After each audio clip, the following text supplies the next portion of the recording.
মুখমণ্ডল যখন ধৌত করে মুখের সগীরা গুনাহগুলো মাফ হয়ে যায়। বান্দা যখন ওযু বানায়া দুটো হাত ধৌত করে দুই হাতের সগীরা গুনাহগুলো মাফ হয়ে যায়। বান্দা যখন মাথা মাসে করে মাথার সগীরা গুনাহগুলো মাফ হয়ে যায়। পা ধৌত করে পায়ের সগীরা গুনাহগুলো মাফ হয়ে যায়। বান্দা যখন হেঁটে হেঁটে মসজিদের দিকে রওনা দিয়ে দেয়, প্রত্যেকটা কদমে কদমে একটা করে নেকি তার আমলনামায় লেখা শুরু হয়ে যায়। বান্দা যখন নামাজে দাঁড়ায়, আল্লাহ বান্দার সামনে দাঁড়ায়া যান, জোরে বলে সুবহানাল্লাহ। বান্দা যখন বলে নামাজের ভিতরে আলহামদুলিল্লাহি রাব্বিল আলামিন, আল্লাহ বলেন হামিদানি আবদি আর রহমানির রহিম, আসনা আলাইয়া আবদি মালিক ইয়াউমিদ্দিন, মজ্জাদানি আবদি, ইয়াকা না'বুদু ওয়া ইয়াকা নাস্তাঈন পর্যন্ত যখন বলে, আল্লাহ বলেন হাদা বাইনি ওয়া বাইনা আবদি, বান্দা তুমি আমার কাছে কি চাও প্রাণ খুলে চেয়ে নাও। ইহদিনাস সিরাতাল মুস্তাকিম থেকে ওয়ালাদ-দাল্লিন পর্যন্ত যখন বান্দা বলে, আল্লাহর সঙ্গে সঙ্গে নামাজের মধ্যে বলেন বান্দা যা যা চাইলি সব চাও আমি আল্লাহ কবুল করে নিলাম। তাহলে আমরা চাইবো কার কাছে? আল্লাহর কাছে। বাইরে না নামাজে? নামাজে। বাইরে যাবেন না, বাইরে যাবেন না, বাইরেও চাইতে হবে। বাইরেও জিকির আছে না নাই বলেন তো? কিন্তু শ্রেষ্ঠ জিকির হলো নামাজ। শ্রেষ্ঠ জিকির কি? নামাজ। নামাজে বেশি করে চাবো। রাসূল যখন সেজদায় যেতেন শেষ রাতের দিকে, আমি প্রায় এই কথাটা বলি, আমরা একটা নামাজকে রেগুলার করার চেষ্টা করব, সেটা হলো তাহাজ্জুদের নামাজ। কিসের নামাজ বলেন তো? তাহাজ্জুদের নামাজটা আমরা রেগুলার পড়ব। সব নামাজ 5 ওয়াক্ত নামাজটা ফরজ, আর তাহাজ্জুদ নামাজটা কি? যদিও নফল, কিন্তু এটার দাম এত বেশি। আল্লাহ ওই আরশ আজিম থেকে, কত দূর বললাম না, ওই আরশ আজিম থেকে এই দুনিয়ার আকাশে চলে আসেন। যেরকম সুবহানাল্লাহ ফিস সামাঈদ দুনিয়া, ওই সময় চলে আসেন, এসে বলেন আলা মুস্তাগফিরিন ফাগফির আলাহ, কোন ক্ষমা প্রার্থী আছে আমার কাছে ক্ষমা চাবে, আমি তাকে ক্ষমা করে দেব।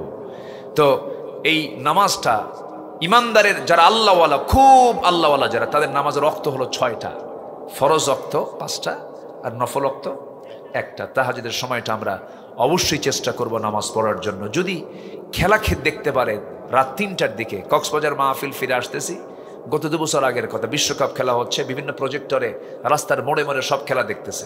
এমনই সময় দেখি 2টার দিকে আমার মোবাইলে রিং বেজে উঠলো, এত রাতে।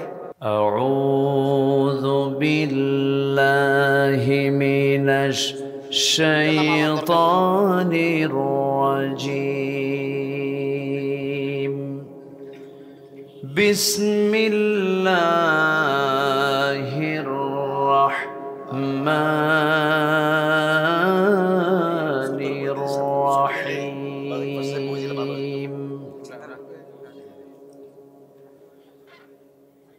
লাইসাল বিররা আন তুওয়াল্লু وجوهكم قبل المشرق والمغرب ولكن البر من آمن بالله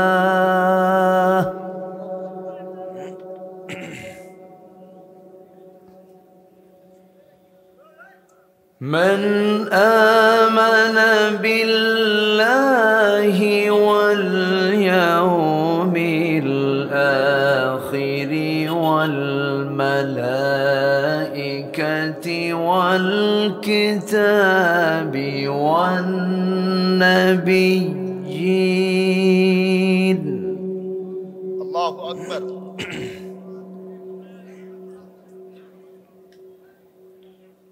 وآتى المال على حبه ذوي القربى واليتامى والمساكين. الله أكبر.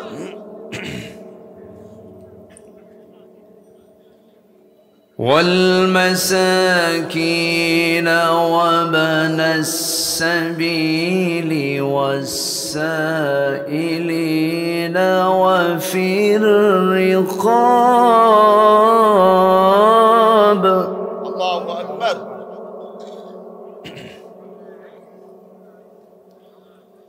وأقام الصلاة وآتى الزكاة والموفون بعهدهم إذا عاهدوا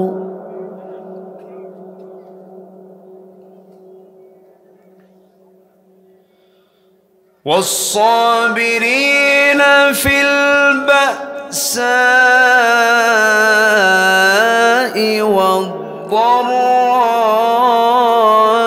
وحين البأس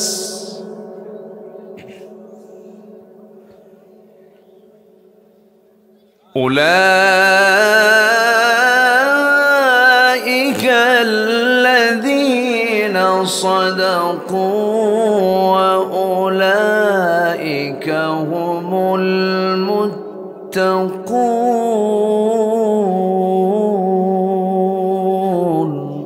الله أكبر.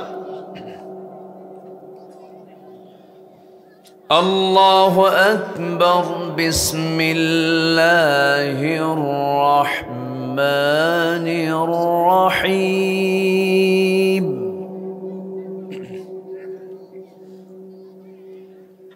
إن الله وملائكته يصلون على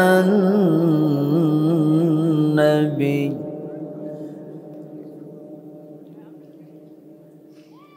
يا أيها الذين آمنوا صلوا عليه وسلموا تسليما.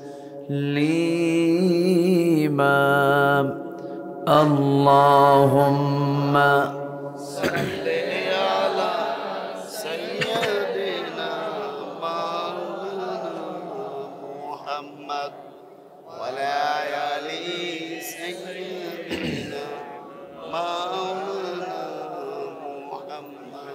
সবাই বলুন بلغ العلا بكماله كشف التجى بجماله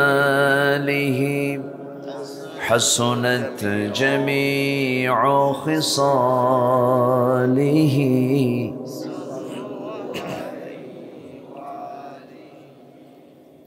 سورة يوسف بداري حكمة لقمان ما قارئ قرآن باري يهدي لسادمان ما بلغ العلا كشف التجى بجماله حسنت جميع خصاله.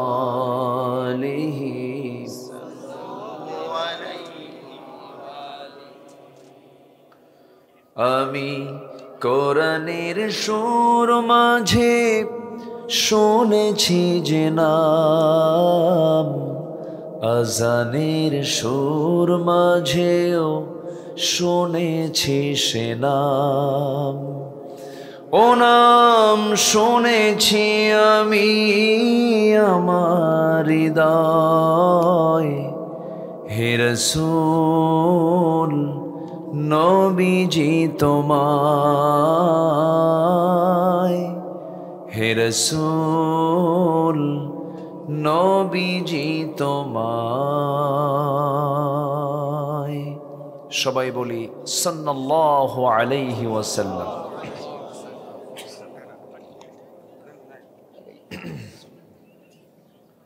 কুমিল্লা জেলার নাঙ্গলকোট উপজেলার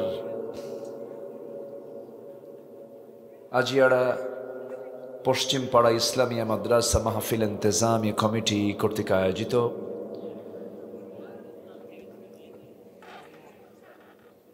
মাদ্রাসা মাঠে অনুষ্ঠিত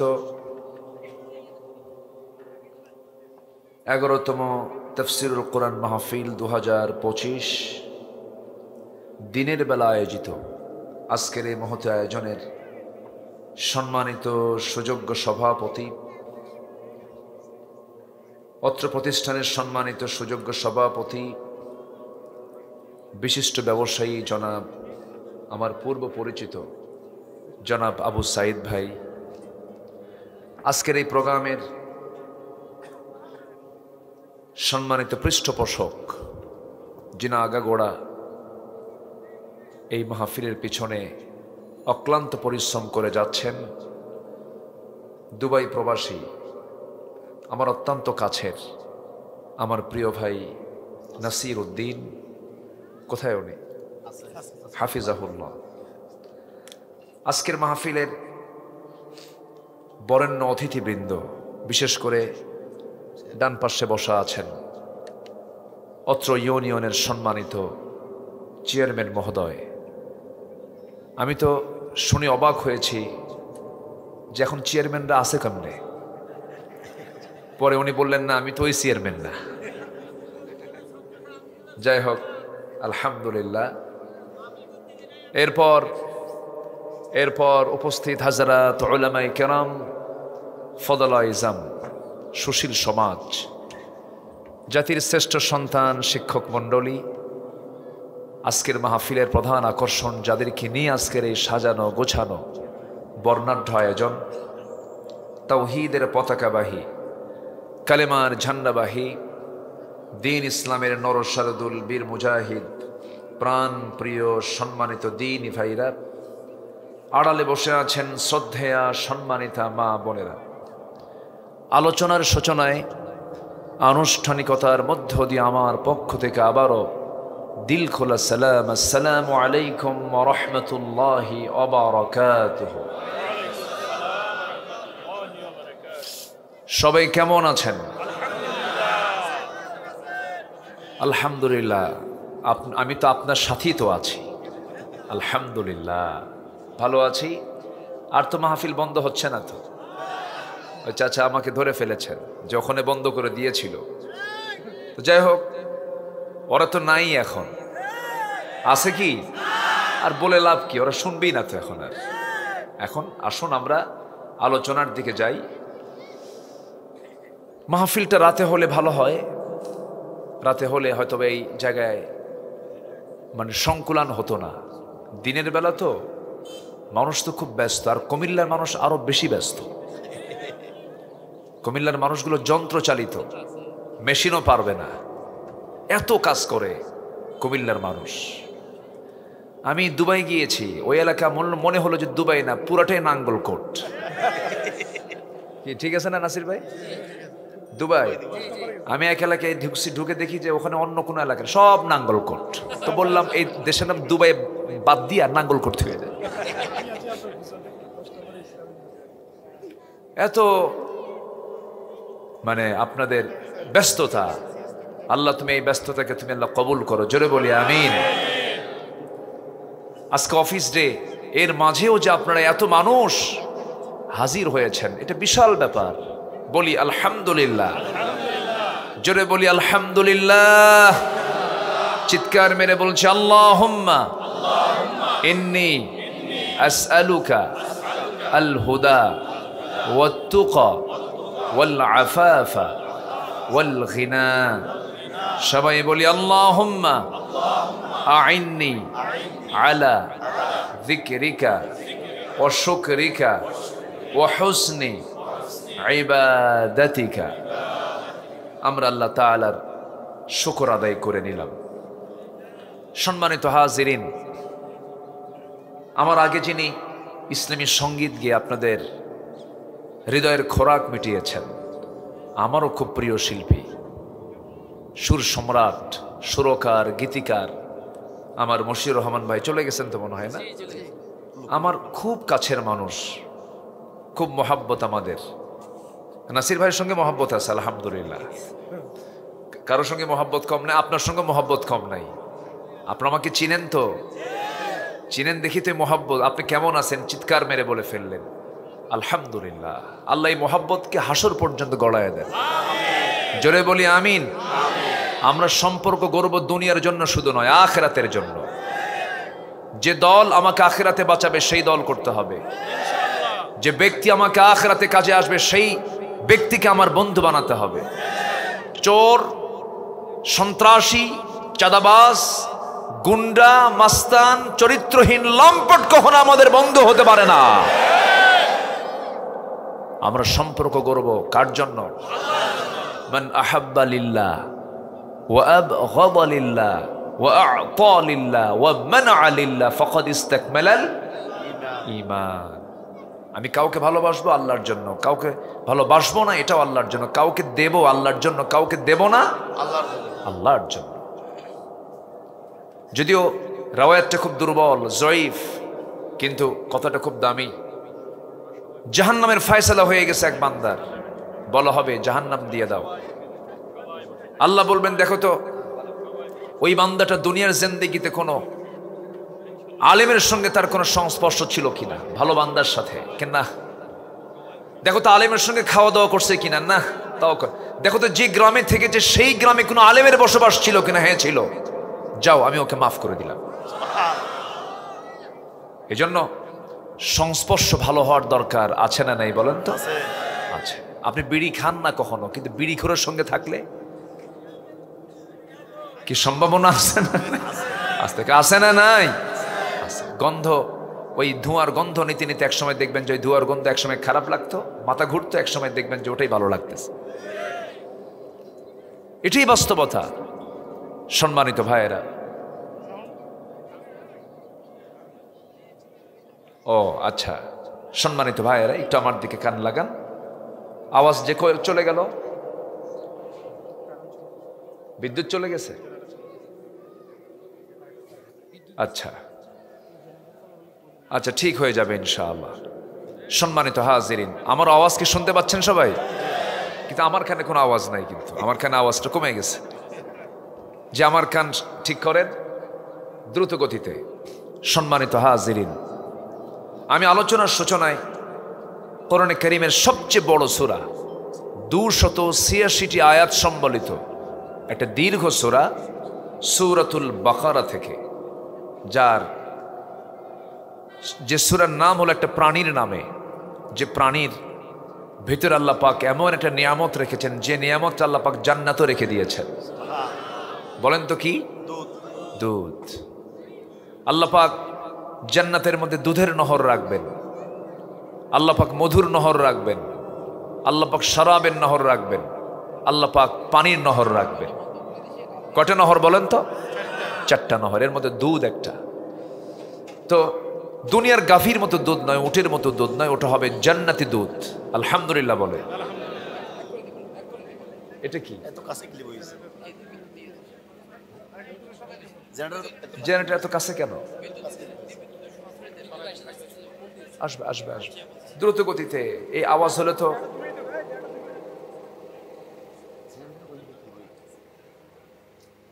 জেনারেটর আওয়াজ হলে তো আমি কথা বলতে পারবো না, একটু দূরে নেন। জি, সম্মানিত ভাইয়েরা, তো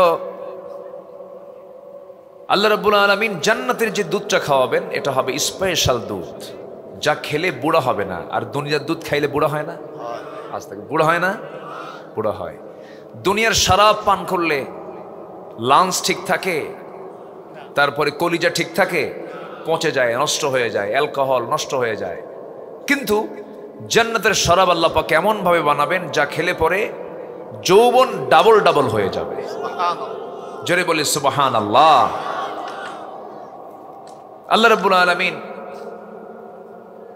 সেই একটা প্রাণীর নামে সূরার নামকরণ করেছেন, সূরাতুল বাকারা এর 177 নম্বর আয়াত আমি তেলাওয়াত করেছি। এই আয়াতটাকে সামনে রেখে কিছু কথা আমি বলতে চাচ্ছি। ওয়ামা তাওফীকি ইল্লা বিল্লাহ আলাইহি তাওয়াক্কালতু ওয়া ইলাইহি উনীব। সবাই মনোযোগ দিয়ে কথা শুনবেন আশা করি ইনশাআল্লাহ। আমরা শুনবো যতটুকু, মানব তার চাইতে কম না বেশি? বলেন, মানব তার চাইতে কম না বেশি? আমার দেশে ওয়াজ বেশি না আমল বেশি? হ্যাঁ, আমল কই? আমার দেশে ওয়াজ বেশি না আমল বেশি? ওয়াজই তো বেশি, আমল কই? আমল তো নাই। আমল থাকতে হবে। এজন্য ওয়াজ যতটুকু হবে তার চেয়ে আমল যেন আমাদের বেশি হয়। জোরে বলি ইনশাআল্লাহ। আমার নবীজি কথা খুব সংক্ষিপ্ত করে বলতেন। এক সাহাবী এসে বলেন, হুজুর আমি একটা আমল করবো, আমাকে একটা আমল শেখেন, আমি বেশি ওয়াজ শুনবো না। রাসূল বলেন, মিথ্যা কথা জীবনে বলবি না, যা। কি বলবি না? বলেন তার কি ওয়াজ লাগে? একটা মানুষ যদি মিথ্যা কথা ছেড়ে দেয় 100% তার দোয়া আল্লাহর দরবারে কবুল হয়ে যাবে। আমাদের মুখের দাম নাই কেন? আমাদের মুখের দোয়া কবুল হয় না কেন? আমাদের মুখ তো ঠিক নেই, জবান তো ঠিক নাই আমাদের, এই জন্য দোয়া কবুল হয় না। আমরা মিথ্যা ছেড়ে দেব। জোরে বলি ইনশাআল্লাহ। সম্মানিত ভাইয়েরা, আল্লাহ রাব্বুল আলামিন এখানে বান্দাকে 6টা কাজের জন্য বলছেন। 6টা কাজ তোমরা করো। শুধু ঠাকঠুক মেরে কয়েকটা সেজদা দিলেই তুমি জান্নাত পাবা না। জান্নাত যেতে হলে কিছু কাজ আছে, সামাজিক কাজ আছে, দ্বীনি কাজ আছে। অনেকে প্রত্যেক বছর হজে যায়, আছে না? হজে যায়, আবার পরপর 3 বার হজ করছে, ট্রিপল হাজি। কি হাজি? ট্রিপল। আচ্ছা, যদি আপনি তাকে হাজি না বলেন মন খারাপ করে, আছে না? নেই বলেন তো। আচ্ছা, আমার রাসূল জীবনে হজ করেছেন একবার। কয়বার? কয়বার? একবার।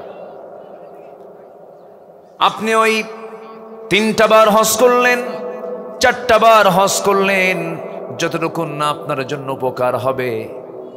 একবার আপনার হজ করা ফরজ, ওই যে 3 বার আপনি গেলেন না, 321 লক্ষ টাকা যদি আপনি আপনার প্রতিবেশীর জন্য যদি গাভী কিনে দেন, বিধবার পাশে যদি দাঁড়ান, আপনার অসহায় আত্মীয় স্বজনদের পাশে যদি দাঁড়ান, ওই সবের চাইতে এই সব আল্লাহর দরবারে বেশি গ্রহণীয় হয়ে যাবে। কথা কি বোঝা যায়? হ্যাঁ, একটু আয়াত দেখলেই এরপর আমরা মিলাই নেব।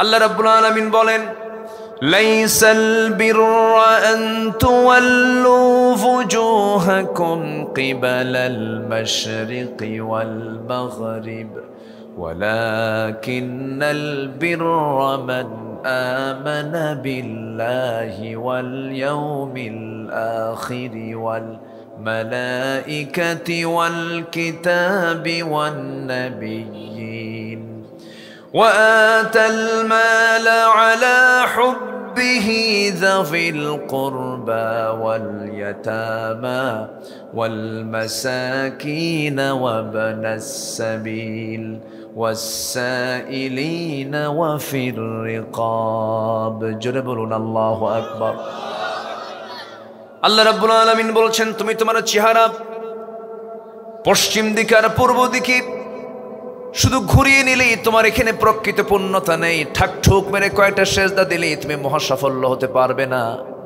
মহাসাফল্যবান হতে হলে তোমাকে কিছু কাজ করতে হবে। 1 নাম্বার হলো ঈমান আনতে হবে। কার উপরে?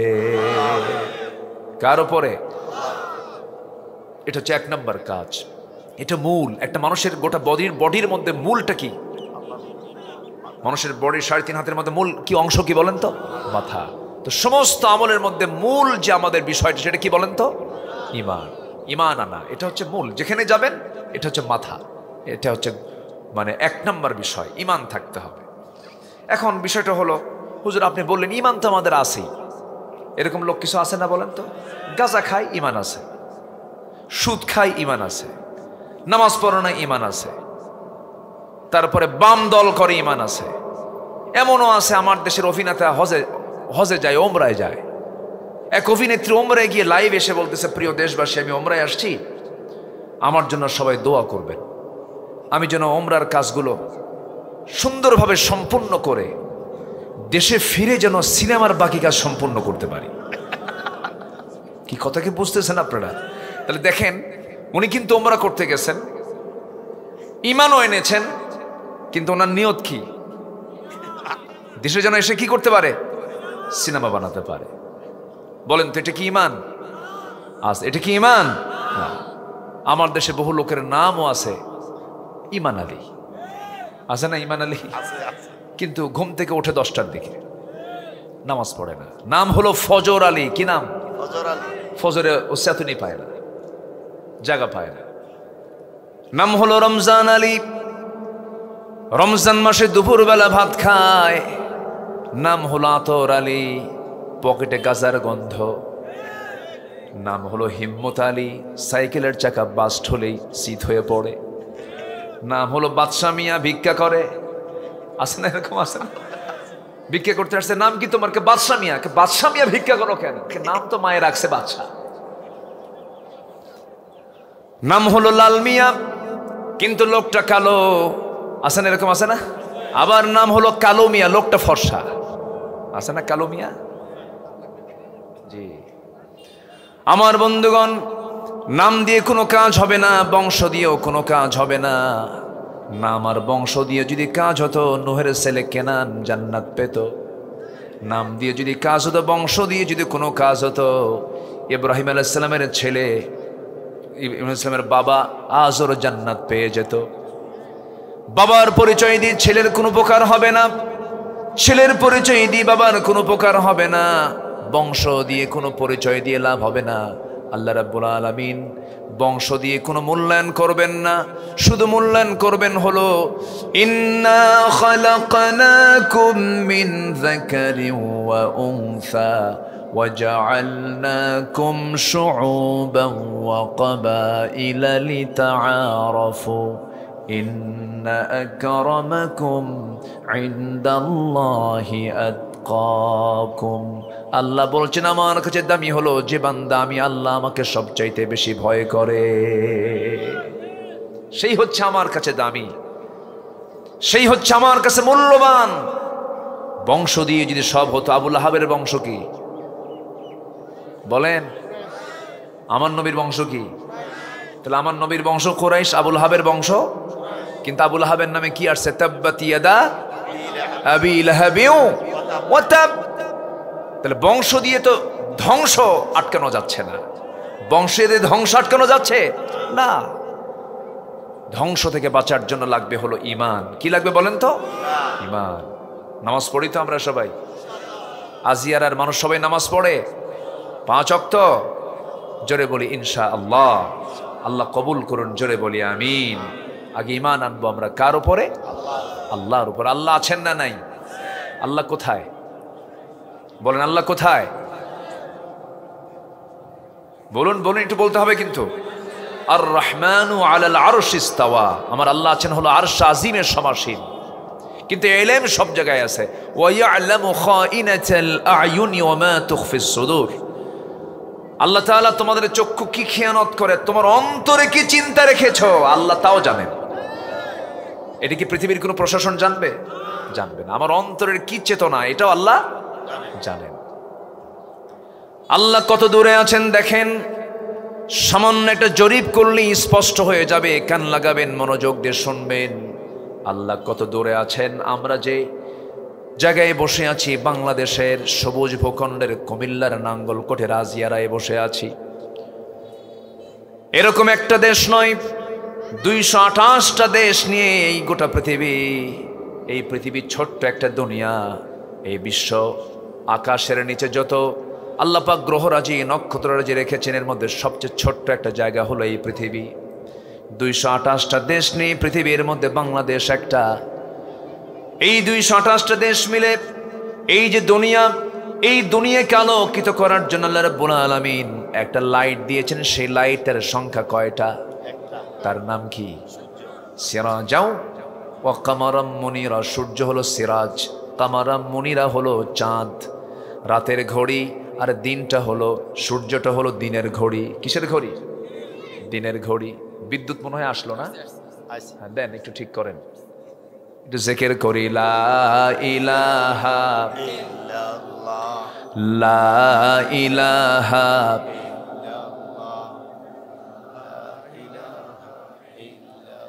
লা ইলাহা ইল্লাল্লাহ মুহাম্মাদুর রাসূলুল্লাহ সাল্লাল্লাহু আলাইহি ওয়াসাল্লাম। রাত হচ্ছে, রাতেরটা হলো চাঁদ, চাঁদ হলো রাতের ঘড়ি, আর সূর্য হলো দিনের ঘড়ি। কে করেছেন? লিতাহতাদু, যেন তোমরা পথ খুঁজে পাও। যারা মেরিন ইঞ্জিনিয়ার যারা, তাদের জন্য চাঁদ যে কত জরুরি, চাঁদ অনেক এসেনশিয়াল তাদের জন্য। সম্মানিত ভাইয়েরা, তো সেই এই দুনিয়াকে আলোকিত করার জন্য 13 লক্ষ গুণ বড় এই সূর্য আমাকে আলো দিচ্ছে। এই সূর্যের চাইতে আবার 33 কোটি গুণ বড় আছে একটা তারকা, শুধু তার নাম হচ্ছে বেটেল জুইস। জুইস তারকাটা সূর্যের চাইতে 33 কোটি গুণ বড়। একটা, কয়টা? একটা। এরকম করে Proxima Centauri, Alpha Centauri, Betelgeuse, এই সমস্ত তারকাগুলো 500 বিলিয়ন তারকা নিয়ে এক একটা গ্যালাক্সি গঠিত। এক একটা গ্যালাক্সির মধ্যে 500 বিলিয়ন করে তারকা আছে। মিলিয়ন না, 500 বিলিয়ন তারকা। এই তারকাগুলো এক একটা গ্যালাক্সির মধ্যে আছে। আবার সেই গ্যালাক্সি আল্লাহ রাব্বুল আলামিন মহাশূন্য একটা দুইটা রাখেন নাই, কোটি কোটি গ্যালাক্সি মিলে আল্লাহ রাব্বুল আলামিন এই মহাশূন্যে সব তারকাগুলো সেট রেখেছেন। জোরে বলি সুবহানাল্লাহ। এই বিশাল মহাশূন্যের মাঝে এই সৃষ্টিগুলো। আচ্ছা, গেল। এরপরে মানুষ তো চাঁদের দেশে গেছে, নীল আর্মস্ট্রংরা চাঁদের দেশে গেছে না? গেছে। এখন মানুষ যদি চিন্তা করে চাঁদ দেখলাম, একটু তারকা দেখতে যাবে, সূর্যের কাছে তার যাওয়া সম্ভব না, ও জ্বলে পড়ে শেষ হয়ে যাবে। এখন তারকার দেশে যদি কেউ যেতে চায়, পৃথিবীর সবচেয়ে নিকটবর্তী তারকা হলো প্রক্সিমা সেন্ট্রাই, যেখানে যেতে কোনো বান্দা যদি ইচ্ছাও করে, পৃথিবীর কোনো নর্মাল যানবাহন দেওয়া হবে না, রকেট কি বলে ওই বিমান, হেলিকপ্টার, এগুলো হবে না, রকেট জাতীয় নভোযান যেগুলো, এই জাতীয় যদি নভোযানে কেউ চড়ে, হয়তোবা সে চেষ্টা করতে পারে। চেষ্টা কেমন? যদি কোনো বান্দা বর্তমান দুনিয়ার সবচেয়ে লেটেস্ট নভোযান অ্যাপোলো 11 চড়ে যদি কেউ রওনা দিয়ে দেয়, তাহলে তার পৃথিবীর সবচেয়ে নিকটবর্তী তারকার দেশ প্রক্সিমা সেন্ট্রাই যেতে তার সময় লেগে যাবে 1,15,000 বছর মাত্র। যাবেন কারা কারা? হাত তুলেন দেখি। বলেন, আমরা যে বাহাদুরি করি, আমরা যেটা মাস্তানি করি, অহংকার দেখাই, কিসের অহংকার দেখাই ভাই বলেন তো? হ্যাঁ, কিসের বাহাদুরি বলেন? আমরা কিচ্ছু না, আমরা ছোট্ট মাখলুক, কিচ্ছু না। আমরা কি বাহাদুরি দেখালো? কয় রাজাকারের নাতিপুতিরা চাকরি পাবে। বলছে না, বলছে না, বলছে না, বলছে না? রাজাকারের নাতিপুতিরা তারা কি আল্লাহর বান্দা না? অহংকার দেখাও। যখন দেখবেন কার মধ্যে অহংকার কাজ করবে, সেই সময় ভেবে নিতে হবে ওর পতন খুব কাছাকাছি হয়ে গেছে। ঠিক কিনা? আমাদেরকে 16 বছর শুধু রাজাকারই বলছে। আমি মাহফিলে যাব 2013 সাল। রাজশাহীর বাগমারা একটা উপজেলা আছে, এখানে যেরকম লাকসামের কোথায় যেন বাগমারা আছে। আচ্ছা, ওই নাঙ্গলকোটের ওই রোডে। তো বাগমারা একটা উপজেলা আছে, সেই মাহফিলে যাব আমি। আজ থেকে আরো 11 বছর আগের কথা। তো থানার ওসি আমাকে ফোন দিয়ে বলে, হুজুর আপনি আসবেন না কেন? আপনি চিহ্নিত রাজাকার। তো বললাম, চিহ্নিত রাজাকার আমি? আপনি আমাকে চিনেন? শুনেছি নাম। তো বললাম, রাজাকার হওয়ার শর্ত হলো 71 সাল। 71 সালে তো আমার মায়েরই বিয়ে হয় নাই। সেই রাজাকার শব্দকে তারা পুঁজি করে 16 বছর তারা অনেক দালালি করেছে, অনেক চাঁদাবাজি করেছে, অনেক লুটপাট করেছে। কিন্তু সেই রাজাকার শব্দ আজকে হয়ে গেছে ব্রান্ড শব্দ। আমি কে, তুমি কে। ঠিক আছে না? কি ঠিক আছে না? আল্লাহ ওই শব্দটাকে তুলে নিয়ে এসেছেন।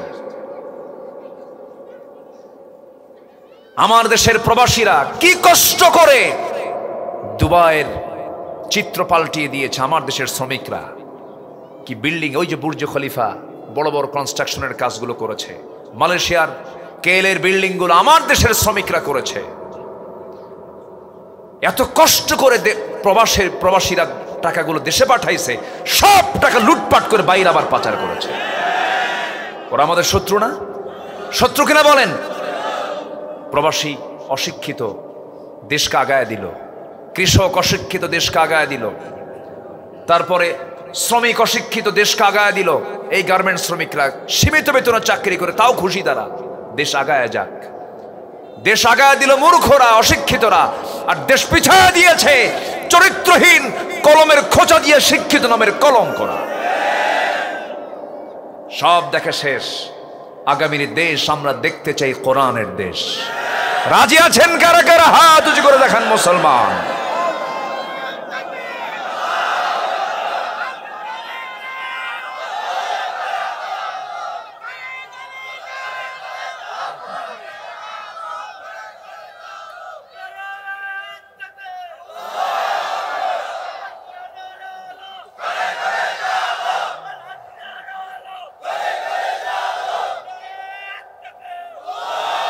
আল্লাহ কবুল করেন, জোরে বলি আমিন।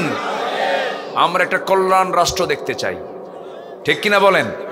এই 54 বছর যা দেখছি কল্যাণ কিছু পাইছি আমরা, কিছু পেয়েছি আমরা? প্রবাসীরা কষ্ট করে, তাদের পরিশ্রম দেখলে চোখে পানি চলে আসে জানেন। এক একটা শ্রমিক কি শ্রম দিয়ে দেশকে আগায় দিচ্ছে, আর তারা কেমনে লোপাট করছে। আমরা এই ছিদ্র আর খোলা দেখবো না, আমরা ছিদ্র বন্ধ করে দেবো ইনশাআল্লাহ। জোরে বলে ইনশাআল্লাহ। আমার দেশে মানুষ আসবে ইনশাআল্লাহ, ইনশাআল্লাহ বলেন। এই দেশের মাটি কি জানেন, কি মজবুত মাটি এটা। কাতারে গিয়েছিলাম, গাছগাছালি নাই তো। গাছগাছালি আছে? গাছগাছালি নাই। একটা গাছ একটা এলাকা দেখলাম গ্রিন জোন করছে, সবুজায়ন করেছে। একজনকে বললাম এখানে গাছ এত কেমনে হলো? কুজন নিচের দিকে তাকায় দেখেন স্যালাইন লাগানো। কি লাগানো? মানে ওখানে পানির লাইন দিছে। পানির লাইন ছাড়া ও গাছ বাঁচে না। শুধু নিচে স্যালাইন না, উপরে আবার হেলিকপ্টার দিয়া পানি ছিটায় ছিটায় দেয় বৃষ্টির মতো করে, যেন গাছটা না মরে। আর আমার দেশের মানুষ বাঁশ ঝাড়ে গিয়ে একটু আড়ালে গিয়ে পায়খানা করলে সে পায়খানা থেকেও মরিচ গাছ হয়, হয় না? হয় না? পেয়ারা গাছ হয়। বুঝে নেন, বুঝতেছেন তো আমার কথা? বুঝতেছেন তো? আমার দেশের মাটির বরকত কত, সবই হতো আমার দেশে। কি নাই আমার দেশে? সোনা আছে, কয়লা আছে, গ্যাস আছে। আপনি কি চান? আপনি সবই ছিল। নদী, নালা, খাল, বিল, পাহাড়, সমতল, উঁচু ভূমি, নিচু ভূমি, জলা, বিল সবই আছে। শুধু নাই শুধু খাঁটি মানুষ, ঠিক কিনা? আমরা দেশকে আগায় নেব ইসলাম দিয়ে, জোরে বলি ইনশাআল্লাহ। কি দিয়ে বলেন? কি নিয়ে? কি নিয়ে? ইসলাম নিয়ে আগাবো, জোরে বলি ইনশাআল্লাহ। এর জন্য জাতিকে বানাতে হবে আগে ভালো ইমানদার। কি বলেন তো? ইমানদার। ইমানদার বলেন তো, ইমানদার কি কখনো জুতা চুরি করে? আমার দেশে জুতা চুরি হয় মসজিদ থেকে। তবে হ্যাঁ, জুতা যারা চুরি করে তারা কিন্তু আসল চোর না। আসলে আমি তাদেরকে আসল চোর বলবো না। আসল চোর তো তারাই যারা কোটি কোটি টাকা কলমের খোঁচা দিয়ে যারা লোপাট করে। সাইয়েদনা ওমর ফারুকের শাসনামলে একজন চুরি করে ধরা পড়ছে। রাসূল বলেন, দেখো তোর বাড়িতে খাবার আছে? না। ওর কি অভাব আছে? হ্যাঁ, প্রচন্ড অভাব। অন্ন, বস্ত্র, শিক্ষা, বাসস্থান, চিকিৎসার কি সুবিধা? কিচ্ছু নাই। ওর হাত কাটা যাবে না। আল্লাহু আকবার বলবেন না? আল্লাহু আকবার বলেন। তাহলে হাত কাটা হবে কার? স্বভাবী চোরের না অভাবী চোরের? অভাবী চোর না স্বভাবের চোর? তাহলে এই চোর কি আমার দেশে কম না বেশি? বেশি। হ্যাঁ আমার বন্ধুগণ, আল্লাহ রাব্বুল আলামিন এই জন্য বলছেন, বান্দারে ঠাক ঠুক মেরে কয়েকটা সেজদা দিবা, জান্নাত পাবে না। জান্নাত পাওয়ার জন্য শর্ত হলো ভালো করে ঈমান আনো আগে, আখিরাতকে বিশ্বাস করে নাও। আখিরাত সবার জীবনে আছে না নাই? আহারে আখিরাতটা এত বড়, আখিরাতটা এত দীর্ঘস্থায়ী। একদিন আমি আপনিও সবাই চলে যাব, মরে যাব, সঙ্গে সঙ্গে আখিরাত শুরু হয়ে যাবে। এই জামার আজকে সম্পর্ক আপনারা দেখতে আসছেন, একদিন ঘোষণা হয়ে যাবে আবু সাইদ নাই, একদিন ঘোষণা হবে নাসির উদ্দিন নাই, একদিন ঘোষণা হবে মাওলানা সাহেব নাই, একদিন ঘোষণা হবে আব্দুল্লাহ আল আমিন নাই। এটা চোখের কোনায় পানি জমা হবে। দোয়া করবেন, হয়তো জানাজায় যাবেন, ওই কবরে তিনটা কবরে আপনি কিছু মাটি দিয়ে দিবেন। ওই যে মাটিটা দিয়ে আসলেন আপনি, এরপরে ওই যে বিদায় নিলেন, আর কোনোদিন কোনো সম্পর্ক থাকবে না, সব শেষ হয়ে যাবে। দুনিয়ার সমস্ত সম্পর্ক মাইনাস হয়ে যাবে, কিন্তু যে সম্পর্ক কখনো নষ্ট হবে না, সেই সম্পর্ক কার সম্পর্ক? কার সম্পর্ক? আল্লাহ। আল্লাহর সঙ্গে সম্পর্ক বাড়াই আমরা। দুনিয়ার কোনো কিছু থাকবে না রে ভাই। আল্লাহ রাব্বুল আলামিন বলছেন, ও বান্দা আখিরাতকে প্রাধান্য দিয়ে চলো, ওয়ালাল আখিরাতু খায়রুল লাকা মিনাল উলা। এরপর আল্লাহ রাব্বুল আলামিন সুন্দর করে বান্দা বলছেন, আখিরাতটাই থেকে যাবে, আখিরাতটাই হলো অবশিষ্ট। আল্লাহ রাব্বুল আলামিন বান্দাকে বলছেন, আখিরাতকে বিশ্বাস করো, ফেরেশতাকে বিশ্বাস করো, কিতাবকে বিশ্বাস করো, ওয়াল কিতাবি ওয়ান নাবিয়িন। এই সমস্ত সবগুলো যদি বিশ্বাস করে নাও, তোমার দ্বারা কোনোদিন কবিরা গুনাহ তো দূরের কথা, ইচ্ছাকৃত কোনো সগীরা গুনাহ হতে পারে না। সর্বক্ষণ আমরা সাক্ষী রাখবো কাকে? আসতে বলে সাক্ষী রাখবো কাকে? আল্লাহকে। 1 নম্বর প্রসঙ্গ চলে গেল ঈমান। এখন নাম্বার 2 হচ্ছে যারা তাদের সম্পদ খরচ করবে, প্রিয় সম্পদ খরচ করবে কার পথে? আসতে বললেন কার পথে? কিন্তু এখানে আল্লাহর পথে ঠিক আছে, কিন্তু এখানে আল্লাহ পাক কিছু ক্লাস দিয়েছেন। যাবিল কুরবা, নিকটতম আত্মীয় স্বজন। দেখবেন নিজের ভাইয়ের সঙ্গে সম্পর্ক নাই, ধর্ম ভাই বানাইছে, আছে কিনা বলেন? আমি কি আলোচনা শেষ করে দেব? না না, তো এই যে ভাই, এই ওঠেন কেন? ওহ, বসেন, খুব জরুরত হলে ভিন্ন কথা, একটু বসেন। জি, নিজের বাবার সঙ্গে ভালো সম্পর্ক নাই, কিন্তু ধর্ম বাপ বানাইছে, আছে না নাই? ধর্ম বোন বানাইছে, অথচ নিজের যারা রক্ত তাদের সঙ্গে সম্পর্ক নাই। এরকম জাতীয় লোক তো মনে হয় নাঙ্গলকোটে নাই। আসতে বলবেন না, আছে না নাই? আল্লাহ তাদেরকে, হ্যাঁ সমস্যা নেই, আল্লাহ তাদেরকে ইঙ্গিত দিয়ে বুঝাচ্ছেন, শোনো দাম তো করবা। দেখো আমি আল্লাহ বুঝাই দিই যে যাবিল কুরবা, আগে নিকটতম, আগে নিকট। বাবাকে ভাত দেয় না এমন সন্তান তো কুমিল্লা নাই, আছে না নাই? অথচ ইনকামের 1 নাম্বার খাত হবে আব্বা আম্মা। ইয়াসআলুনাকা মাযা ইউনফিকুন কুল মা আনফাকতুম মিন খায়রিন ফালিল ওয়ালিদাইন। 1 নাম্বার হলো আব্বা আম্মার জন্য খরচ করতে হবে। নাটোরে মাহফিল ছিল আমার, নাটোর রাজশাহীতে। গত বছর এক বৃদ্ধা মা, 72 বছর বয়সী, একটা চিঠি লিখেছেন আমাকে। সে চিরকুটটা আমার চোখে পড়লো। উনি লিখেছেন, হুজুর বাবাজি, সালাম দিয়ে আমাকে বললেন আমার বয়স 72, আমার চামড়াগুলো কুঁচকে গেছে, আমার 3টা মেয়ে, 3টা ছেলে, একটা মেয়ে বিয়ে দিয়েছি, 3টা ছেলে তারাও বিয়ে করেছে, 3টা ছেলের ঘর আমার ঘরের চতুর্পাশে, এই বয়সে আমি একা রান্না করে খাই। কি কথা কি বোঝা গেল? এরকম পরিবার অসংখ্য নাই আমার দেশে, আছে না? আছে না? আচ্ছা, আমাকে ওই বুড়িমা বলতেছেন, এই 3টা সন্তানের বাড়ির রান্নার ঘ্রাণ আমার নাকে এসে ধাক্কা খায়, আমি নিজেই রান্না করি। হুজুর আপনি আমার জন্য দোয়া করবেন, আমার সন্তানগুলোর দিল যেন নরম হয়ে যায়। তবু লানত দেয় না মা, লানত দেবে না মা। বারবার এই কথাটা আমার মাঝে মাঝে মনে হয়ে যায়। অথচ আমার বন্ধুগণ, ওই যে মা 3টা ছেলেকে তিলে তিলে বড় করেছেন, পিঠাপিঠি কত কষ্ট, আহারে যারা ভুক্তভোগী মা ছাড়া কেউ বুঝবেন না। যারা সন্তানের বাবা হয়েছেন তারা একটু টের পাবেন। একটা সন্তান বড় করতে নিয়ে মার কত কষ্ট করতে হয়। 3টা ছেলেকে তিনি একসঙ্গে বড় করেছেন, মেয়েটাকে বিয়ে দিয়ে দিয়েছেন। এই 4টা ছেলে মেয়েকে ওই মা যখন খাওয়াইছেন, 4 হাঁড়ি না 1 হাঁড়ি? 1 হাঁড়িতে খাওয়াইছেন মা। একটা মা 4 সন্তানকে 1 হাঁড়িতে খাওয়ালেন, কিন্তু 4 সন্তান মিলে মাকে 1 হাঁড়িতে খাওয়াতে পারে না, 4টা হাঁড়িতে খাওয়াতে পারে না, 4 জন মিলে খাওয়াতে পারে না। কি করে? ভাগাভাগি করে মাঝে মাঝে। এরকমও আছে, মা তুমি ওই বাড়িতে 3 দিন, ওই বাড়িতে 3 দিন, মানে ফকির। আছে না এরকম? আছে না? আসতে বলবেন না, আছে না নাই? আমার মা আমার বাবা যার কাছে তার পছন্দ হয় সেই বাড়িতে থাকবে সে, ঠিক কিনা? এটাই তো উচিত ছিল। একটা প্রশ্ন করব, যেহেতু সামাজিক কথা আসছেই, বলুন তো মা বড় না বউ বড়? মাহফিলে মা বড়, বাড়িতে বউ বড়। কি তাই তো? আচ্ছা বলেন তো, চেয়ারম্যান বড় না চেয়ারম্যানের বউ বড়? বলেন কে বড়? বই বড়। তুমি কত বড় চেয়ারম্যান বোঝা আছে, বসো। কি ঠিক আছে না? তুমি কত বড় হুজুর হইছো বোঝা আছে, ওই তোমার হুজুরগিরি আমি চিনি, বসো বসো। কি ঠিক কি না? রাগ করেন না, এমনি উদাহরণ দিতে নিয়ে বললাম। স্ত্রীর মর্যাদা কেন থাকবে না? স্ত্রীর মর্যাদা আছে, সমস্যা নাই, কিন্তু স্ত্রীকে স্ত্রীর জায়গায় রাখুন। সেও তো সন্তানের মা, কিন্তু মার সাথে এটা এমন একটা পথ, বাবার সাথে কারো কোনো তুলনা চলবে না। প্ল্যাটফর্মটাই ভিন্ন। একজন সাহাবীর কণ্ঠ, আমার নবীজি জান্নাতে তিনি মেরাজ করতে গেছিলেন না,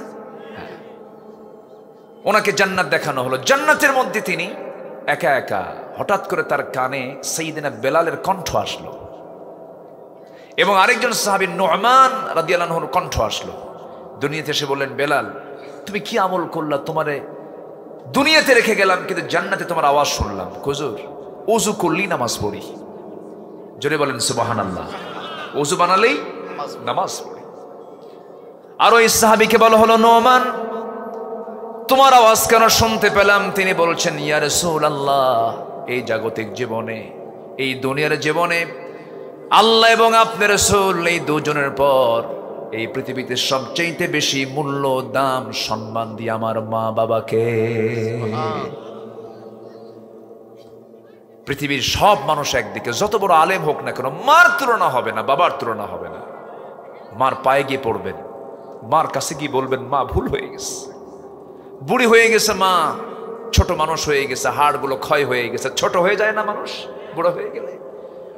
ওই বুড়া মা ওজন শূন্য হয়ে পড়েছেন, আপনি ইয়াং হয়ে গেছেন, আপনি ছেলে, আপনি যখন ইয়াং হবেন তখন আপনার মা বুড়ো হয়ে যাবে। সেই সময় আল্লাহ বলছেন, ফালা তাকুল লাহুমা উফ ওয়ালা তানহারহুমা ওয়াকুল লাহুমা কাওলান কারীমা। সেই সময় তুমি কি করবে? মার পাশে গিয়ে ঘন্টার পর ঘন্টা বসবে, গল্প করবে, মা তুমি আমার সঙ্গে কত রাত কাটায় দিয়েছো, তুমি যদি আমাকে আধা ঘন্টা না দেখতা গলা শুকে মরে যেতাম, তুমি যদি আমাকে দুধ না পান করাতা মরে যেতাম, ঠান্ডার মধ্যে যদি আমাকে ফেলে রাখতা নিউমোনিয়া হয়ে আমি মরে যেতাম। মা তোমার কি সমস্যাগুলো আছে, কি প্রবলেমগুলো আছে বলো। পাশে ঘন্টার পরে ঘন্টা সময় দিবেন। বুড়ি মানুষ অনেক অবহেলা করে, মার পাশে গিয়ে বসবেন, মার দোয়া নিবেন, মার সামনে মাথাটা আগায় দিয়ে বলবেন, মা আমার মাথাটা হাতায় দাও, একটু দোয়া করে দাও। মাকে কোলের মধ্যে নিবেন, মাকে কোলের মধ্যে নিয়ে আপনি আদর করবেন, মা তুমি না আমাকে কোলে নিয়েছো। বুড়া বয়সে মাকে যদি আপনি কোলে নিতে পারেন, একটু যদি সম্মান, একটু যদি সেবা করতে পারেন, দিল থেকে ওই মা যদি আপনার জন্য দোয়া করে, আল্লাহর কসম করে বলি, এ পারে দুনিয়া, ও পারে সোজা জান্নাত। জোরে বলি সুবহানাল্লাহ। সম্মানিত ভাইরা, যাবিল কুরবা, নিকটতম যারা, তাদের সঙ্গে ভালো আচরণ করো। বোনকে সম্পত্তি বুঝায় দাও। বোনকে শুধু বোন সম্পত্তি বুঝায় দিবা না, বোনের হক আদায় করবা। বোনকে সম্পত্তি দেয় না এমন ভাই তো মনে হয় এলাকায় নাই। আছে? আছে। বোনকে সম্পত্তি দিতে হয় এটা বুঝি না, বোনকে আবার সম্পত্তি কিসের দেব?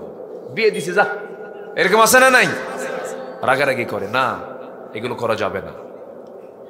যাবিল কুরবা ওয়াল ইয়াতামা, এতিমদের পাশে যারা দাঁড়াবে। আমার বন্ধুগণ, আমি যেদিন একটা হাদিস পড়েছি সেদিন থেকে প্ল্যান করেছিলাম, রাসূল বলেছেন, আনা ওয়া কাফিলুল ইয়াতীম, আমি এবং এতিমের যারা রক্ষণাবেক্ষণ করবে, এতিমকে যারা দেখবে, জান্নাতের মধ্যে আমি এবং সেই রক্ষণাবেক্ষণকারী জান্নাতের মধ্যে 2 নখের দূরত্ব অবস্থান করব। সেদিন থেকে আমি প্ল্যান করে আজকে বাস্তবায়ন করেছি। আমি নিজে একটা এতিমখানা বানাইছি।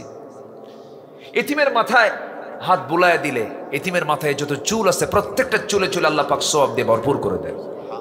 রাসূল ছিলেন এতিমদের লিডার। আল্লাহু আকবার বলেন। আমি যেদিন এই হাদিসটা পড়েছি সেই দিনই প্ল্যান করেছি, এতিমদের খাওয়ালে, এতিমদের পাশে দাঁড়ালে এটা যে কত বড় সওয়াব। রাসূল নিজে বলেছেন, আমার জান্নাতের সাথী হবে এতিমের রক্ষণাবেক্ষণকারী। এই জন্য এগুলো হচ্ছে কাজ। ইসলাম সামাজিক কাজে বিশ্বাসী। ইসলাম সামাজিক কাজ করতে বলে, সোশ্যাল ওয়ার্ক করতে বলে। তাহলে এতিম, নিকটতম মাসাকিন, যারা মিসকিন, ওবনাস সাবিল, যারা পথিক, যারা সাইল, যারা চায় অফির রেকাব, এরকম যারা ঋণগ্রস্ত, এই সমস্ত সব কিছুকে আল্লাহ পাক বলছেন এগুলো হচ্ছে তোমার মূল কাজ, এগুলো করতে হবে তোমাকে। যেরকম সুবহানাল্লাহ। এগুলো যদি আজকে মুসলমানদের মধ্যে থাকতো, আমাদের কোনো সমস্যা থাকতো? সমস্যা থাকতো? হলমার্ক কেলেঙ্কারি, তারপরে আরো কি আছে, শেয়ার বাজার কেলেঙ্কারি, কত কি কেলেঙ্কারি ঘটিয়েছে। একটা মানুষের জন্য কত প্রয়োজন ভাই বলেন? চিন্তা করে দেখুন, শেষ পর্যন্ত সম্পদ তাকে কোথায় নিয়ে গেল? পালানোর জন্য রাস্তা পেল না, দাড়ি কেটে, লুঙ্গি পইরা, গেঞ্জি পরে, মাথার চুল কালো বানায়া নৌকায় চড়ে বাঁচতে চাইল, কোস্টগার্ড ধরে ফেলল। তাও দেশের 1 নম্বর ধনী। কোস্টগার্ড ধরে আইনমন্ত্রীকে বলে, স্যার আপনাকে চিনছি, চলেন থানায় চলেন। আইনমন্ত্রীকে আমি কি একে আসছি? আমি তো জামাতের সাথে আসছি। কে কে? ওই যে বসে আছে দেখো, না মাথার চুল কালো, লোক তো চেনা যায় না, কে? ওটাই দরবেশ। সম্মানিত বন্ধুগণ, চরিত্রকে আমরা সুন্দর করব, জোরে বলি ইনশাআল্লাহ। আর জোরে বলি ইনশাআল্লাহ। ঈমান আছে যার, চরিত্র আছে তার, চরিত্র আছে যার, ঈমানও আছে তার। চরিত্রের সাথে ঈমানের সম্পর্ক। ঈমান আছে, চরিত্র আছে। ঈমান নাই, চরিত্র নাই। খালি জুব্বা পড়লে হয় না, মুখে দাড়ি রাখলে হয় না। দেখেন দাড়িটা কত সুন্দর ছিল, কাটছে। নবীর সুন্নাহ অনুযায়ী যদি রাখতো, কিয়ামত হয়ে গেল সে দাড়িতে খুর লাগাতো না। কি আমি কি ভুল বলতেছি? ওরা চেয়েছিল আলেমদেরকে উলঙ্গ করতে, আল্লাহ ওদেরকে উলঙ্গ করে ছেড়ে দিয়েছে। ওরা আলেমদেরকে উলঙ্গ করতে চায় নাই। আল্লামা সাঈদীর মতো লোকটাকে বানাইছে হলো জেনাকার। বলেন এটাকে মেনে নেওয়ার মতো? মেনে নেওয়ার মতো? আল্লামা সাঈদীর বিরুদ্ধে ধর্ষণের মামলা দেওয়া হয়েছিল।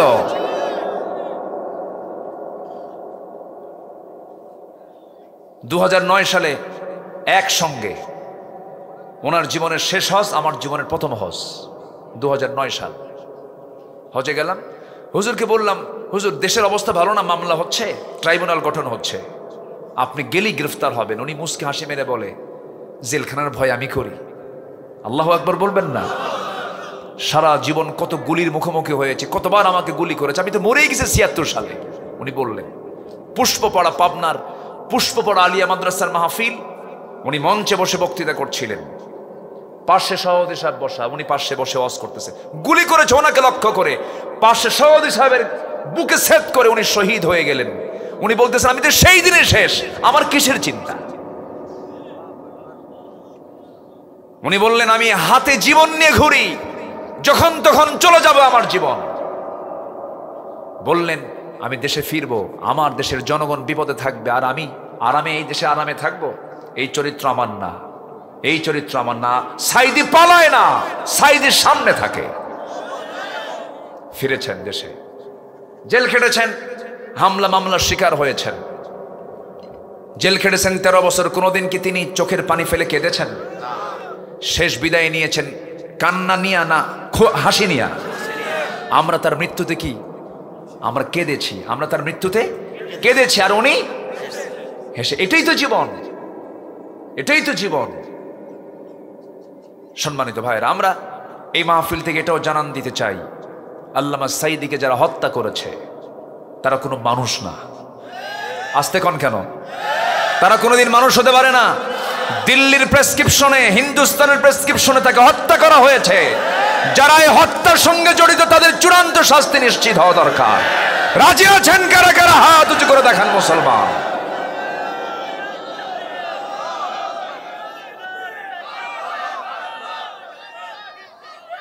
আল্লাহ কবুল করুন, জোরে বলে আমিন। অপরাধী আমার ছেলে হলো অপরাধী, ঠিক কিনা?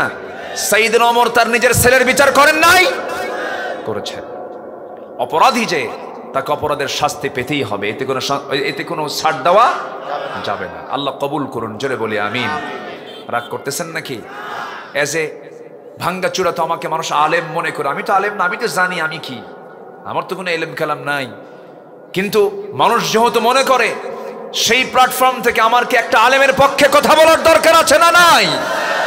আচ্ছা সম্মানিত ভাইয়েরা, তাহলে দুটা কাজ আমরা শিখলাম। একটা হচ্ছে আমরা ঈমান আনবো। কি আনবো বলেন তো? আর মালগুলো খরচ করব আগে দূরের লোকের কাছে না কাছের লোকের কাছে? বলেন বলেন। মা আছে, বাবা আছে, মা বাপকে কিন্তু আবার যাকাত দেওয়া যাবে না। এইরকম ভুল জন্য করেন না। বাপ মা কি যাকাত পাবে না আপনার সম্পদ পাবে?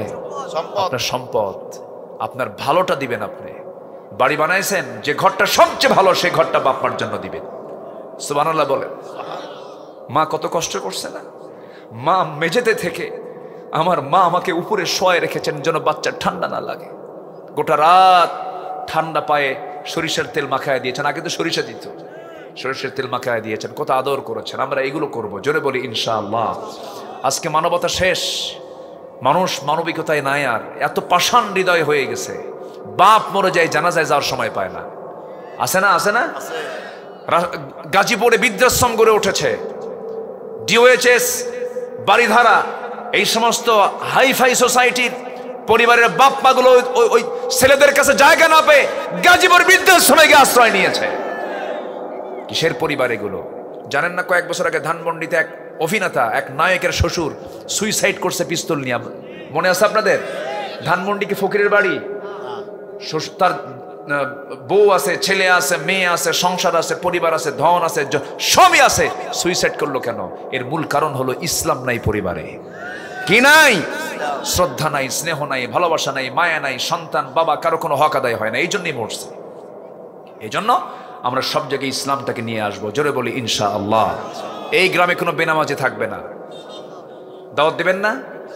এই গ্রামে কোনো পর্দাহীনা নারী বোরকা ছাড়া কেউ বের হবে না। যুবকরা, তোমরা আগামীর বাংলাদেশ তোমার হাতে তুলে নিচ্ছ। তোমরা এইগুলোর ব্যাপারে তোমার নিজের চরিত্রবান হবে, সুন্দর করে সমাজটাকে সাজাবে, জোরে বলি ইনশাআল্লাহ। তা'মুরুনা বিল মা'রুফ ওয়া তানহাউনা আনিল মুনকার, এই কাজগুলো করতে হবে। দুটা গেল, খরচ করা, ঈমান আনা। এখন নাম্বার 3 আসি, 6টা কাজ। কটা কাজ বলেন তো? 6টা কাজ। কষ্ট পাচ্ছেন নাকি আপনারা? বলি আলহামদুলিল্লাহ। আল্লাহ রাব্বুল আলামিন বলেন নাম্বার 3 হলো ওয়াকামাস সালাত, নামাজ কায়েম করতে হবে। নামাজ হচ্ছে সমস্ত ইবাদতের মূল। আমার নবী যখনই কোনো বিপদে পড়তেন কিসে দাঁড়াতেন বলেন? নামাজে। বিপদে হোক, মুসিবতে হোক, সুখে হোক, দুঃখে হোক, শুকরিয়ার নামাজও আছে না নাই? আছে। আমার বন্ধুগণ, নামাজে দাঁড়ায় যাব, কারণ নামাজ মানে কার সঙ্গে দিদার, নামাজ মানে কার সঙ্গে কথা বলা, আল্লাহর সঙ্গে কথা বলা। আমরা আল্লাহর সঙ্গে নামাজে কথা বলবো। কোনো ওযু বানাই, ওযু করার সময় যখন 2 হাত ধৌত করে হাতের সগীরা গুনাহগুলো মাফ হয়ে যায়। মুখমণ্ডল যখন ধৌত করে মুখের সগীরা গুনাহগুলো মাফ হয়ে যায়।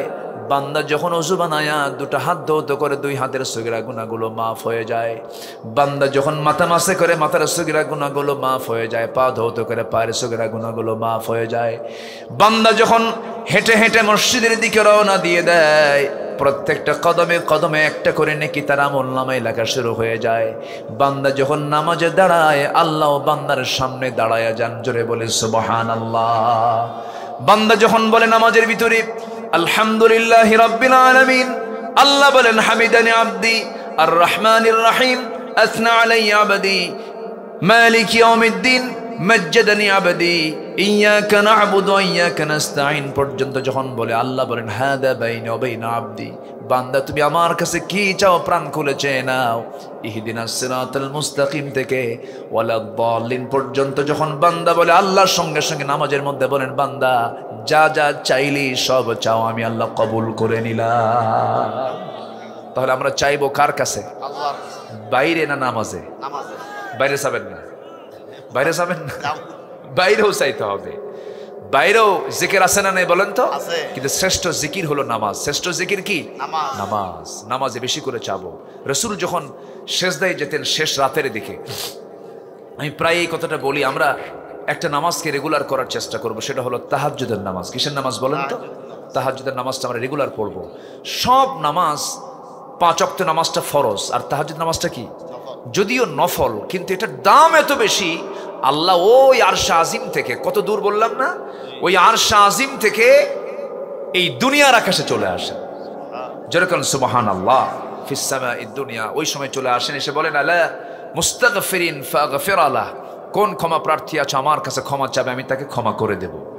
তো এই নামাজটা ইমানদারের যারা আল্লাহওয়ালা, খুব আল্লাহওয়ালা যারা, তাদের নামাজের ওয়াক্ত হলো 6টা।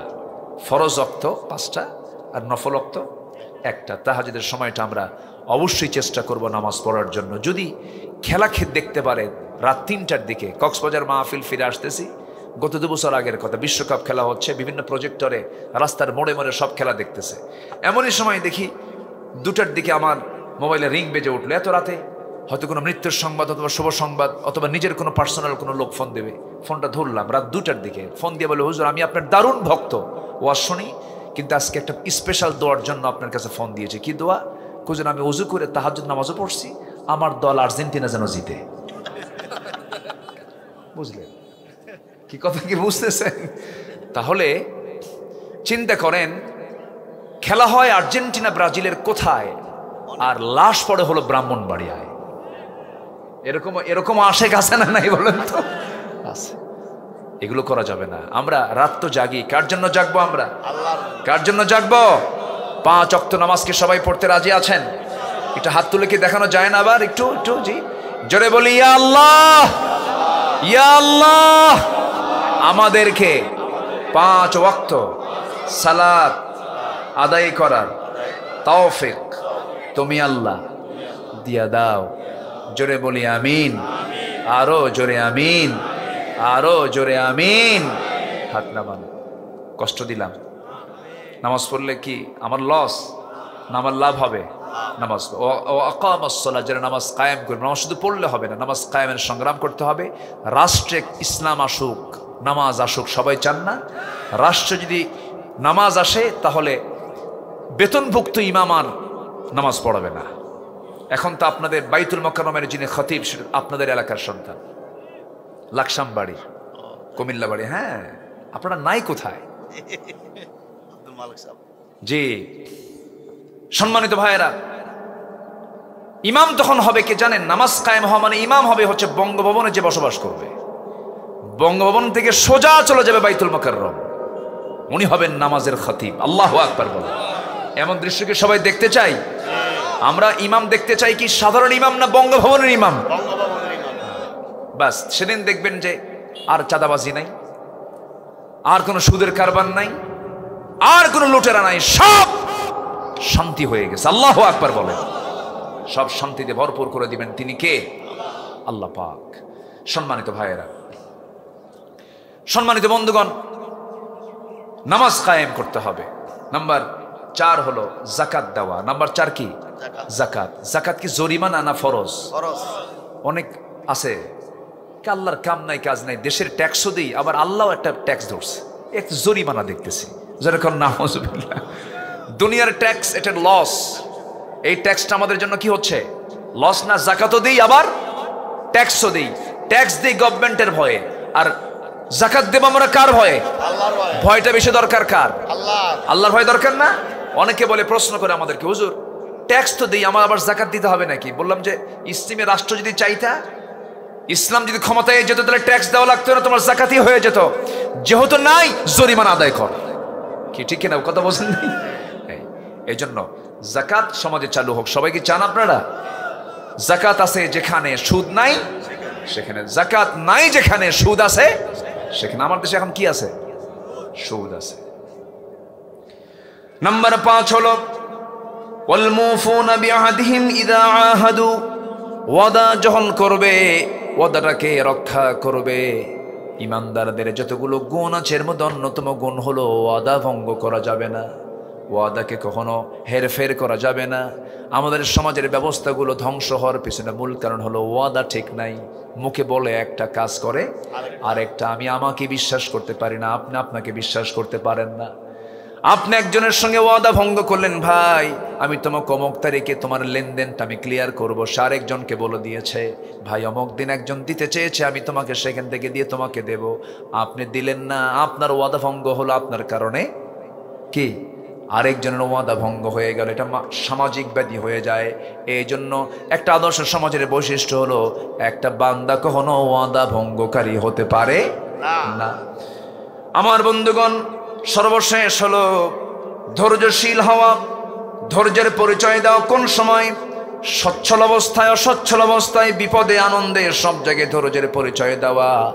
এই 6টা কাজ যারা তারা জীবনে বাস্তবায়ন করবে, আল্লাহ রাব্বুল আলামিন নিজে ওয়াদা করে বলছেন, আমি তাদেরকে 2টা সার্টিফিকেট দিয়ে দিলাম। তারা হচ্ছে উলাইকাল্লাযীনা সাদাকু ওয়া উলাইকা হুমুল মুত্তাকুন। ওই সমস্ত বান্দাগুলো হলো সত্যবাদী আর হলো মুত্তাকি। কি কার দফতর সার্টিফিকেট দিচ্ছে? আল্লাহ। কার দফতর?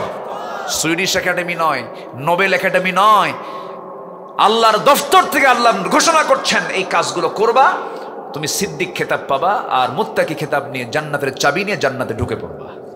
জোরে বলে সুবহানাল্লাহ। আমার দেশে বহু সিদ্দিক আছে না? একটা সিদ্দিক আছে টাঙ্গাইলের। এই সিদ্দিক কয় কি জানেন? আমি তো আমিন কই না, আমিন বলি না। কেন? আমার জীবনে গুনাই নাই। তাহলে আমাদের দেশে একটা পীর সাহেব আছে, ফেরেশতা আছে, যার কোনো গুনাহ নাই, বুঝলেন না? সেদিন এক মিডিয়াতে দেখলাম, সে বলেছে কিন্তু জি যে জি বলছেন আমার তো কোনো গুনাই না, আমি আমিন খাবো কেন? হুজুর আমিন আমিন করে, আমি আমিন কই না কেন? আমার একটা গুনাও নাই। যেরকম নাউজুবিল্লাহ। এই বেটাই বলেছিল এক সময় হজ হলো মোহাম্মদের ব্যবসা, হজ ছিল রাসূলের ব্যবসা, একটা মিথ্যাচার করেছিল। এরা হচ্ছে আড়ালে, এরা নাস্তিক, এদের মধ্যে কোনো ঈমানের চেতনা নাই, এরা ইসলামকে বিশ্বাস করে না। এই জাতীয় বক্তব্য তার মুখ থেকে তখনই বের হয় যার মধ্যে কোনো ইসলামের কোনো গ্রহণযোগ্য কোনো দিক নাই। সিদ্দিক নাম, আল্লাহ বলছে ওই সিদ্দিক না, আমি তোমাকে সিদ্দিক খেতাব দিয়ে দেব। আসুন না আমরা এই চরিত্রগুলো নিজের জীবনে বাস্তবায়ন করি। আল্লাহ সেই তৌফিক সবাইকে দান করুন। আজান হয়েছে আরো 10-15 মিনিট আগে। আমি জানি, আমি তো শ্রোতা দেখলে টের পাই, খালি একটু মানে নড়াচড়া হচ্ছে। আজান হলো, হুজুর কি করবে? আজান হলো, হুজুর কি করবে? ইমানদার যারা নামাজ যারা পড়ে তাদের মধ্যে একটা শটফট কাজ করে, তাই না? নামাজ না পড়লে শটফট মনে হয় না?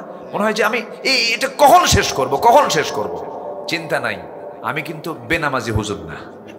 আমার দেশে কিন্তু দরবার আছে, বেনামাজি দরবার আছে। এ লাকসামের দিকেও আছে। কি যেন একটা পাগল আছে, লম্বা টুপি পড়ে, কি জানি কয়, হ্যাঁ কি যেন কয়, একদম উল্টা কি মরণকালে কি ঢোল বাজাইও না, কি জানি কয়, যাক নাম টাম কব না, আমি জানি তো নাম, সমস্যা নেই। এই আছে নাকি এটাই? হ্যাঁ হ্যাঁ, ঢোল তবলা বাজাইও, এই করো ওই করো। যাদের নামাজ, যাদের মৃত্যুর সময় ঢোল তবলা ওসিয়ত করে, এরা কি মানুষ না কাউয়া? ওরা কি মানুষ? জি, ওগুলো সব ভণ্ডামি। যে দরবারে নামাজ নাই সেই দরবারে যারা বসে থাকে ওদের হাত পা লাঠি দিয়ে পিটায় ভাঙ্গা দরকার।